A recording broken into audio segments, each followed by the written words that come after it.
Magandang araw mga bata! Handa na ba kayong makinig para sa ating aralin ngayon? Isang mahalagang paksa ang ating pag-uusapan. Kaya tandaan, makinig at matuto. Alam mo ba na ikaw ay nabibilang sa isang komunidad?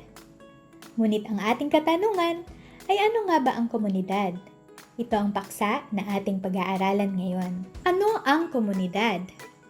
Ang komunidad ay grupo ng mga tao na nagtutulungan at naninirahan sa iisang lugar.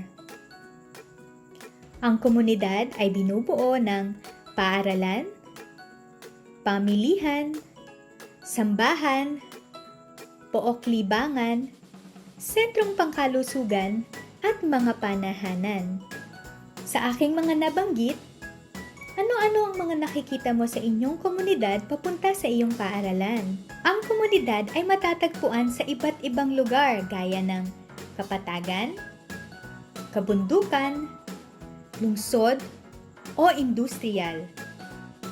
Humanap ka ng kapareha o kaya maaaring yung katabi mo at sabihin kung saan makikita ang inyong komunidad.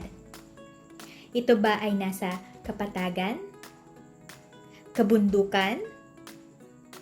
Ito ba ay nasa lungsod o matatagpuan ito sa industriyal? Magaling! Ngayong araw ay natutunan natin ang ibig sabihin ng komunidad, ang bumubuo dito at kung saan ito maaaring matagpuan. Handa na ba kayo sa ating gawain? Ngayong araw ay magkakaroon tayo ng neighborhood walk. Kung ikaw ay nasa iyong tahanan, lumabas ng bakuran, at kung ikaw naman ay nasa paaralan, lumabas at lumibot sa buong paaralan. Tandaan, huwag magtakbuhan at mag-ingay dahil may mga klase din na nangyayari sa loob ng paaralan.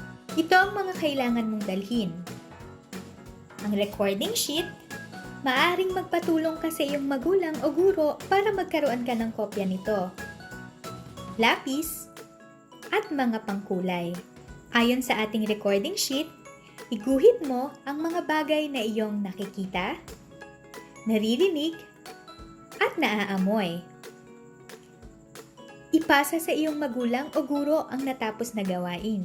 Makinig sa iyong magulang o kaya sa iyong guro para sa takdang oras na kanilang ibibigay para matapos mo ang iyong gawain. Hanggang sa muli nating pag-aaral ng Araling Panlipunan, paalam!